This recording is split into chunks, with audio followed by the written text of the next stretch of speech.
요즘 온 나라가 교황 방문으로 인해서 떠들썩합니다. 저는 목회자로서, 그것도 개신교 목회자로서 별로 기분이 탐탁지가 않습니다. 왜 그렇게 온 나라가 난리인지 그것도 별로 탐탁지 않고, 교회사를 조금만 생각해 보면 그 교황의 폭력과 폭정 아래 죽어갔던 수많은 순교자들을 생각하면 별로 기분이 좋지 않습니다. 더 속상한 것은 개신교가 천주교와 가톨릭의 그 잘못된 비성경적인 것을 개혁하고 시작되어진 것이 개신교인데, 지금 작금의 우리 조국의 현실은 오히려 교회가 훨씬 더 욕을 듣고 있고, 교회가 오히려 개혁의 대상이 되어져 있는, 비판과 조롱과 멸시의 대상이 되어져 있는 이 어처구니 없는 현실을, 이것 때문에 더 속이 상하고 마음이 아픕니다. 가톨릭은 어렵고 정의로운 단체로, 교회는 비열하고 옹졸하고 모든 추한 그런 인간적인 썩은 냄새가 나는 그런 작금의 이런 사회적 분위기, 또 우리의 그런 어리석은 모습들, 비참한 모습들로 인해서 더 속이 상하는 것입니다. 개혁했던 교회가 오히려 개혁의 대상이 되어져 버린 우리의 모습을 돌아보며 우린 회개하고 우리의 길을 잘 걸어가야 합니다. 교황이 방문하고 난 이후에 예수 믿는 사람들이, 교회 다니는 사람들이 성당으로 가지 않을까, 이것을 노심초사하는 이런 것은 어처구니 없는 일입니다. 우리는 그것을 아파해야 될 게 아니라, 우리가 바르게 성경을 따라 서지 못했던 우리의 연약한 모습을 통탄하며, 우리가 성경을 따라 걸어가는 이 믿음의 길을 새롭게 하고 정돈한 이 일에 우리 자신을 자학하며 돌아보아야 하겠습니다. 여러 가지 목회자로서 못마땅한 일이 참 많지만, 그 중에 한 가지를 예를 든다면 성모 마리아를 숭배하는 것이 참 못마땅합니다. 이해는 됩니다. 예수님의 어머니로서 인간적으로 존경하고 예를 다하고 귀하게 여기는 것이야 무엇이 나쁘겠습니까? 하지만 인간적인 존중의 예를 넘어서서 거의 신격화시키고 있는 그 모습을 보면 참 속이 상하고, 너무나 달라도 너무 다른 비성경적인, 반성경적인 모습이다라는 생각이 듭니다. 육신의 어머니로서의 마리아를 공경하는 정도가 아닙니다. 천주교 교리는, 그들의 고백은 마리아가 평생 동정으로 살다가 성천했다라는 것을 믿습니다. 우린 도무지 인정하거나 받아들일 수 없는 믿음을 그들은 믿고 있습니다. 신격화시킨 것입니다. 마리아가 처녀로 살다가 처녀로서 예수님을 탄생하고, 또 그렇게 평생을 동정녀로 살다가 죽어서는 성천했다라는 것을 믿습니다. 그래서 마치 마리아를 육신의 예수님의 어머니 그 이상으로 신이신 예수님의 신의 어머니로서 신격화를 시키고 있습니다. 오늘 본문에도 예수님의 동생들이 등장을 합니다. 그런데 그 천주교에서 예수님의 동생들이 분명히 있었는데도 불구하고 이것을 거부하는 것은 나름대로의 이유가 있습니다. 봐라, 우리 교회에서 성경을 봐라, 예수님의 남동생, 여동생들이 이렇게 분명히 나와 있지 않느냐. 그런데 어떻게 마리아가 동정녀이고 어떻게 신격할 수 있느냐. 그런 말도 안 되는 소리를 좀 그만해라. 그러면 성당에서는 이야기합니다. 그건 예수님의 친동생이 아니라 사촌동생이다 이야기합니다. 사촌동생도 가족으로 서했던 적이 있지 않느냐라고 말합니다. 성경에 그 증거가 있느냐? 그러면 자네들은 있다고 이야기합니다. 뭐야? 그러면 그들은 요한복음 19장의 말씀을 이야기합니다. 예수님께서 십자가에서 못 박히시고 운명하시기 직전에 마지막 숨을 거두시는 순간, 예수님의 십자가 발 밑에 있는 마리아와 그의 제자 요한을 보시면서 예수님이 이렇게 말씀하셨습니다. 요한아, 마리아에게 먼저 말씀하셨습니다. 제가 순서를 모르겠습니다. 요한에게 먼저 말인 것 같습니다. 요한을 부르는데 요한아, 내 어머니다 라고 말합니다. 마리아에게는 말합니다. 어머니, 보소서 아들입니다. 십자가에 달려있는 나를 보라는 게 아닙니다. 어머니, 옆에 있는 제자 요한을 보십시오. 이제는 이 요한이 당신의 아들입니다. 요한에게 말합니다. 요한아, 이제 보라. 지금 네 옆에 있는 나의 어머니 마리아가 이제는 너의 어머니다. 그 말을 듣고 요한은 평생을 마리아를 모시고 삽니다. 성당에서 학자들은 이야기합니다. 봐라, 예수님의 동생들이 친동생이었다면 어떻게 예수님이 마지막 순간 그 육신의 어머니를 다른 사람에게 맡길 수 있겠느냐. 동생들에게 내 어머니를 잘 부탁한다, 이렇게 해야 되지 않느냐. 친동생이 아니라 사촌이어서 그렇다라고 말하는 것입니다. 기가 솔깃하시죠? 과연 그럴까요? 언젠가 한번 이 말씀을 했던 적이 있습니다. 지금 예수님께서는 자신의 동생들이 사촌 동생이라서 육신의 어머니를 맡기고 돌보라고 부탁하는 그 정도의 차원이 아닙니다. 지금 예수님께서는 마지막 자신의 피와 땀을 다 쏟으시는 십자가에 설리신 대속의 보혈로 말미암아서 이제 예수 그리스도 보혈, 이 믿음 안에서 새롭게 형성되어질 하나님 나라 새 가족에 관해서 말씀하고 있는 것입니다. 이제는 더 이상 육체의 이 혈연의 관계가 아니라 이제는 이 보혈, 복음, 대속의 죽음 아래서 하나님 나라 새 가족이 형성되어진다. 어머니, 이제 보십시오. 이 아들이 이제 당신의 아들이고, 요한아, 이제 이 어머니가 너의 어머니다. 그리스도의 보혈 아래 그 믿음 안에서 새롭게 형성되어질 하나님 나라 가족, 그리스도의 보혈은 우리를 가족이 되게 만듭니다. 집에 가면 여러분 가족, 형제가 있죠. 같은 피를 가졌기 때문입니다. 예, 교회 공동체의 하나님 나라 가족은 예수 그리스도 보혈의 피라는 그 보혈로 한 가족이 되어졌고, 예수님은 마지막 죽음의 순간에 이 보혈의 능력이 어떻게 우리를 한 가족, 전혀 새로운 하나님 나라 새 가족을 만드시는지 주는 우리에게, 마리아와 요한에게 말하고 있는 것입니다. 오늘 본문에도 예수님의 동생들 어머니가 등장합니다. 누가 나의 어머니며 나의 동생들이냐? 주님은 말씀하시고 있습니다. 사실 이 본문이 기록되어 있는 12장의 마지막 부분인데, 11장, 12장에 걸쳐서 모든 사람들이 예수님을 거부하고 반대하고 조롱하고 거절하는 사건이 쭉 기록이 되어져 있다가 이 12장 마지막 이 부분에 이제 드디어 예수님에게 대한 올바른 반응을 보이는 제자들을 대하시는 예수님의 감격 어린 고백이 여기에 등장하고 있습니다. 지금까지 거절당하시고 모욕당하시고 귀신 노름이라는 취급당하시던 그 예수님, 그들과는 전혀 다른 반대, 다른 방향, 다른 태도로 예수님을 받아들이고 그의 제자가 되어서 그의 하시는 말씀을 듣고 하나님의 뜻을 행하기 위해서 살아가는 이 제자들을 보면서, 야, 여기에 진짜 나의 가족이 있다. 예수님의 감격 어린 시선을 우리는 이 본문을 통하여서 보아야 합니다. 예수님께서 아직도 무리들에게 말씀하고 계실 때에 한 사람이 예수님께 와서 말을 전합니다.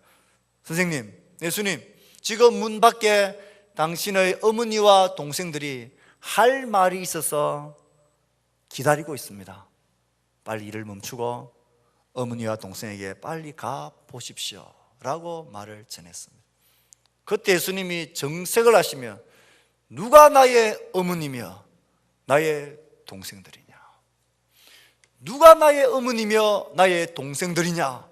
질문하시고는 손을 내밀어 그 무리 속에 있는 제자들을 주목하시며 가르치시며, 보라, 이들이 나의 어머니며 나의 동생들이다.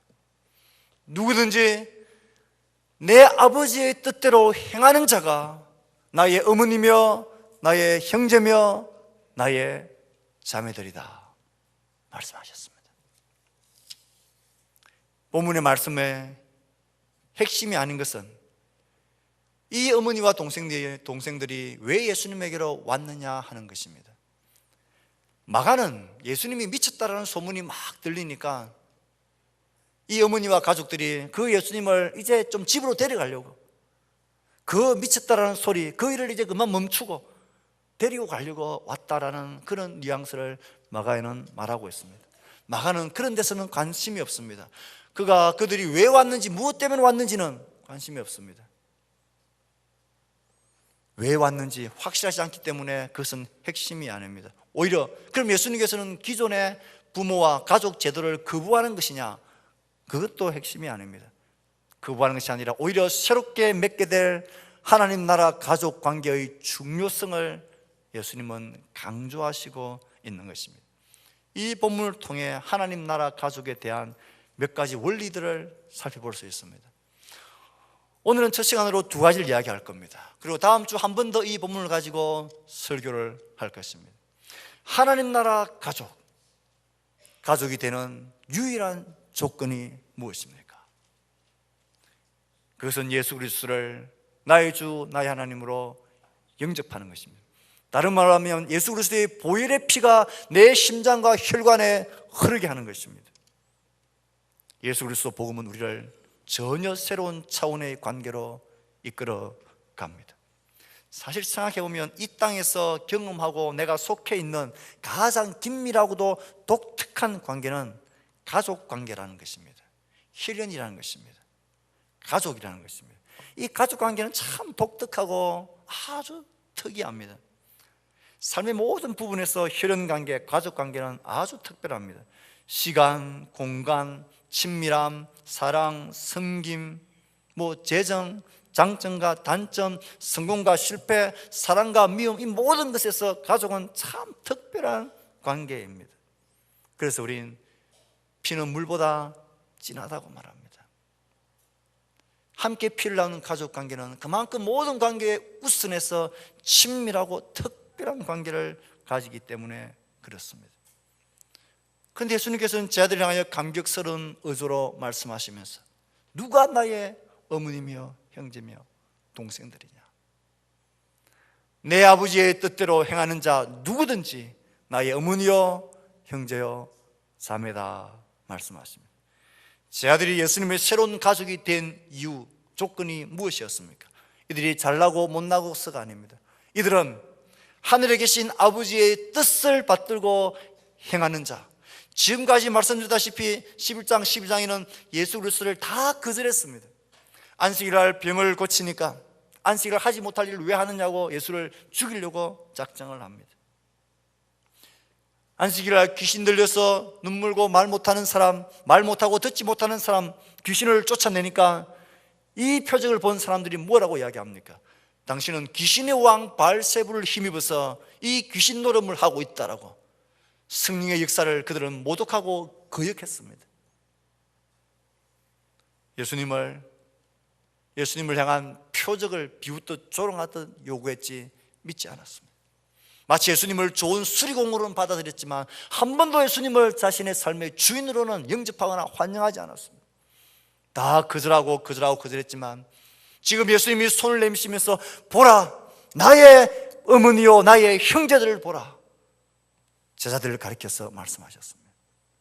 이 제자들은 예수를 부족하고 인하겠지만 환영한 자들입니다. 맞아들인 자들입니다. 그 예수를 따르기 위해서 모든 것을 버려두고 주를 믿고 따르는 자였습니다. 그런 면에서 제자들은 달랐습니다.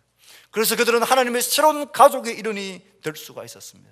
하나님 나라 가족의 일원이 되는 유일한 조건은 예수 그리스도를 환영하느냐 거절하느냐, 예수 그리스도의 보혈의 피를 내가 받아들이느냐 거절하느냐, 왕으로 오신 그분을 내가 영접하고 믿느냐 거절하느냐, 여기에 달려져 있습니다.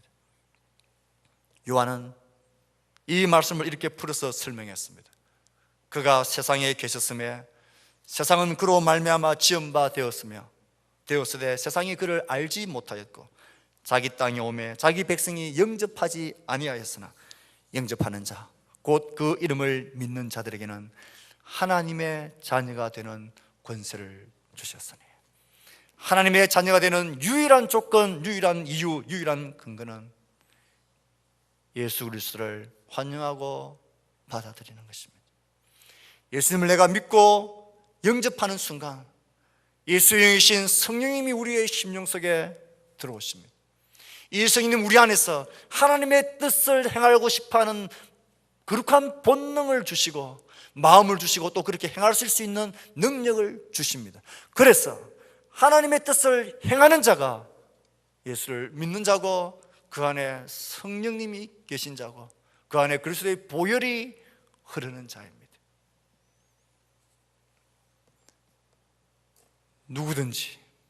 누구든지 하나님의 자녀가 될 수 있습니다. 누구든지 하나님 나라 가족이 될 수 있습니다. 그러나 아무나 될 수는 없습니다.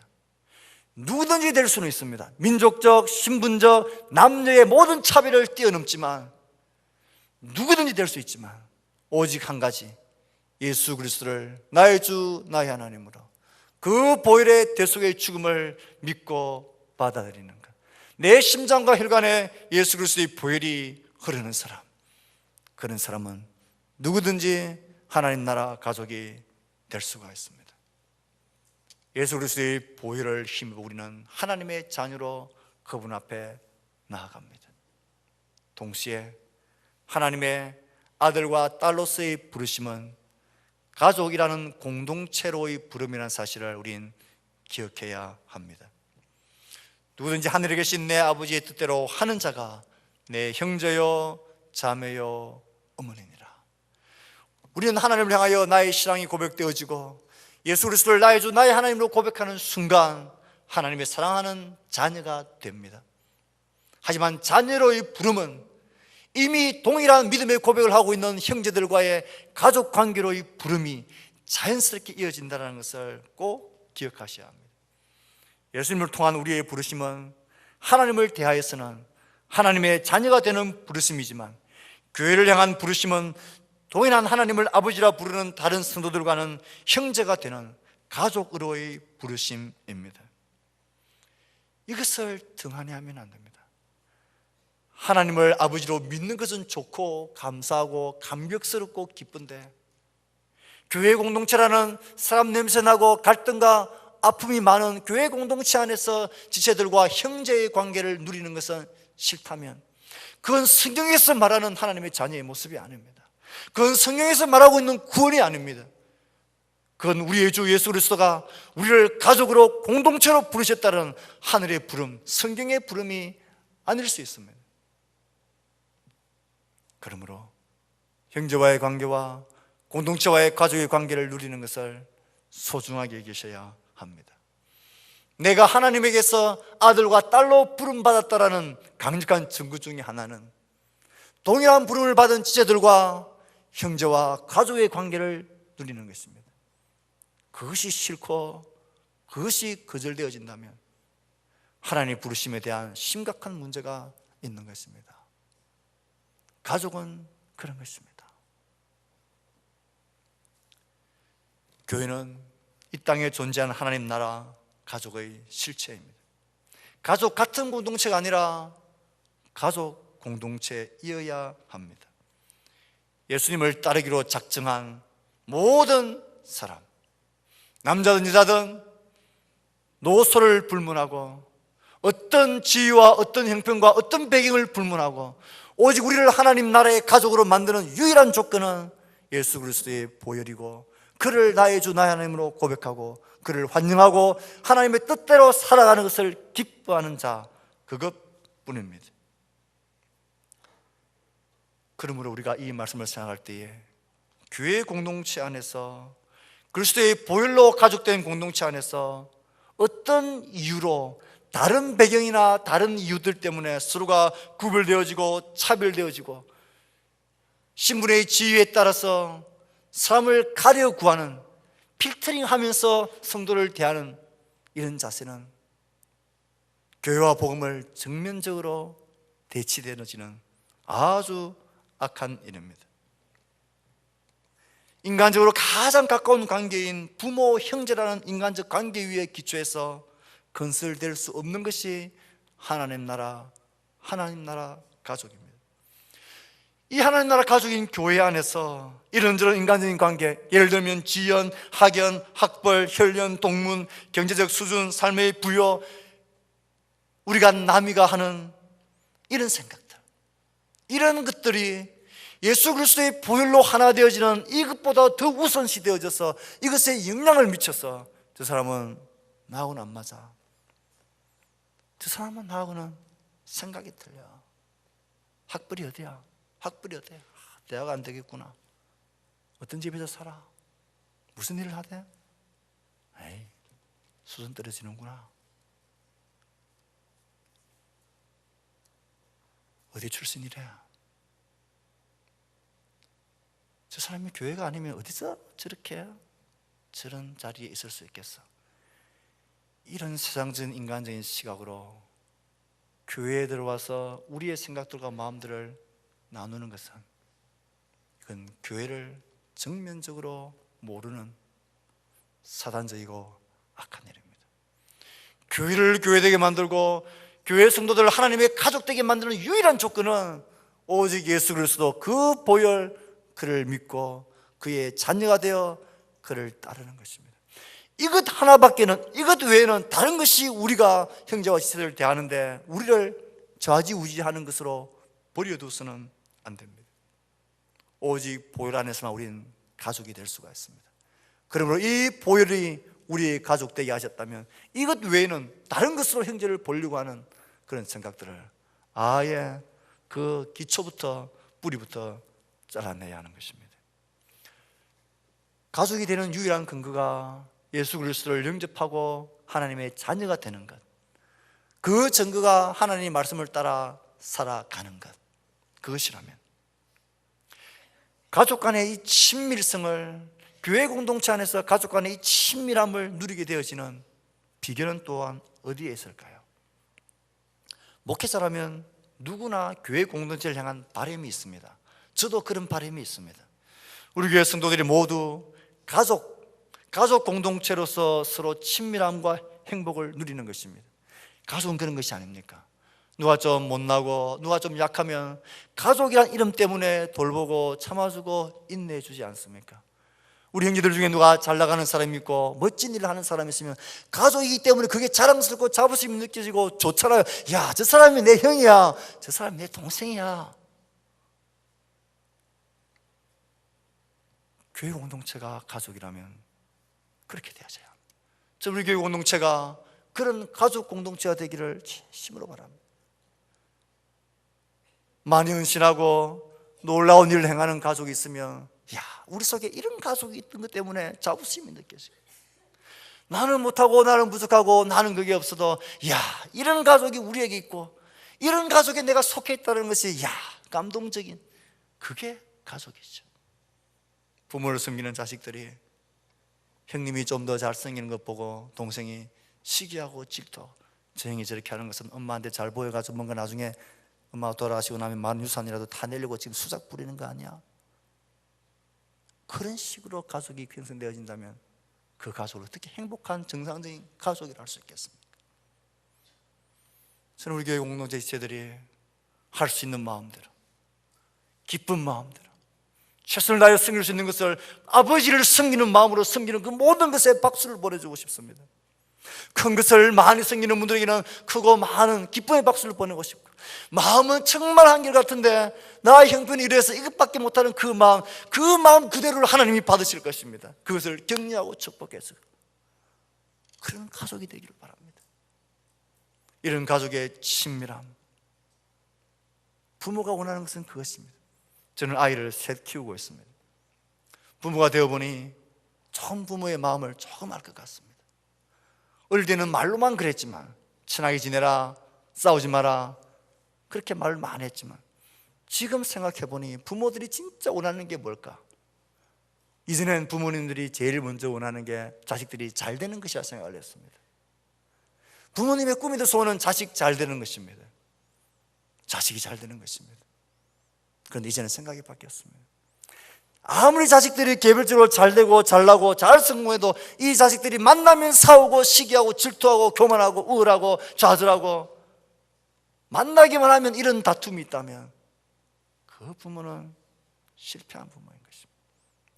자식이 잘 되는 것보다 더 중요한 것은 자식들이 서로 우애 있게 지내는 것입니다. 서로 사랑하는 것입니다. 서로 연약함을 채워주는 것입니다. 돌봐주는 것입니다. 가족이라는 이름으로 형제를 섬겨주는 것입니다. 그것이 훨씬 중요합니다. 저는 우리의 자녀들이 좀 못 살아도 괜찮을 것 같아요. 좀 잘 못 태어나도 괜찮을 것 같아요. 서로 가진 그대로 서로가 우애하고 언니 동생을 챙겨주고 사랑하며 돌보는 것, 그렇게 살면 좋겠어요.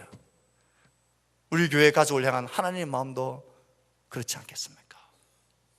하나님의 마음도 그렇습니다.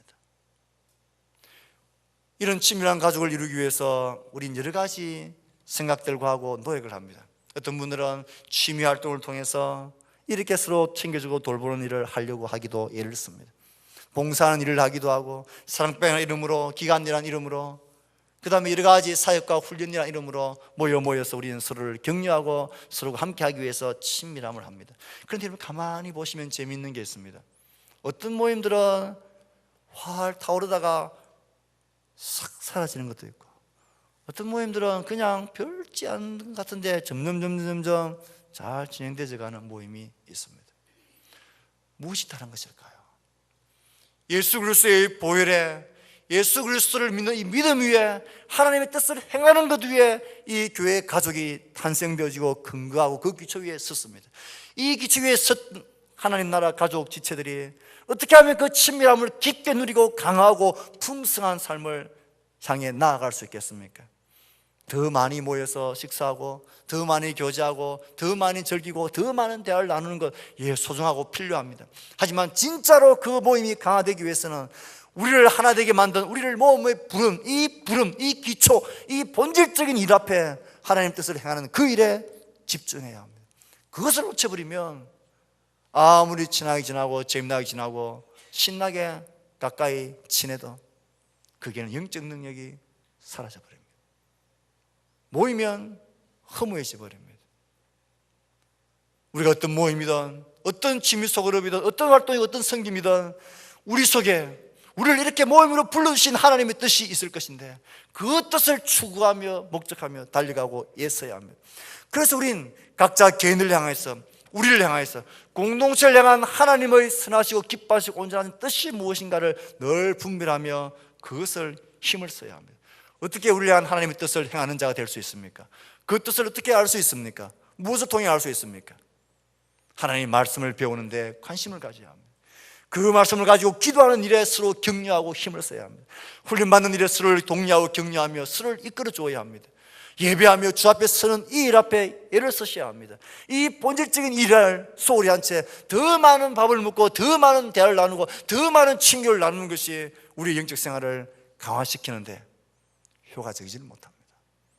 이것도 했어야 되고 저것도 다 해야 되지만 진짜 필요한 우리를 부르신 그 본질, 그것에 힘을 쓰고 서로를 격려하며 세워가야 합니다. 말씀을 맺을까 합니다. 사랑하는 성도 여러분, 하나님의 가족으로 우리를 하나님은 불러주셨습니다. 주의 보혈이란 이 공로 기초 위에 우리를 하나로 부르셨습니다. 이것 외에는 다른 것이 없습니다. 그렇기 때문에 그 기초 위에 힘을 쏟고 그 본질을 추구해 가야 합니다. 우리를 부르신 하나님의 뜻이 뭘까? 우리가 서로 모여서 대화 나누고 식사하면서 서로 친교하면서 이것으로 끝날 게 아니라 우리를 통하여 하나님 하시고 싶어 하신 일이 뭘까? 어떻게 하면 하나님의 뜻을 우리가 이루어낼 수 있을까?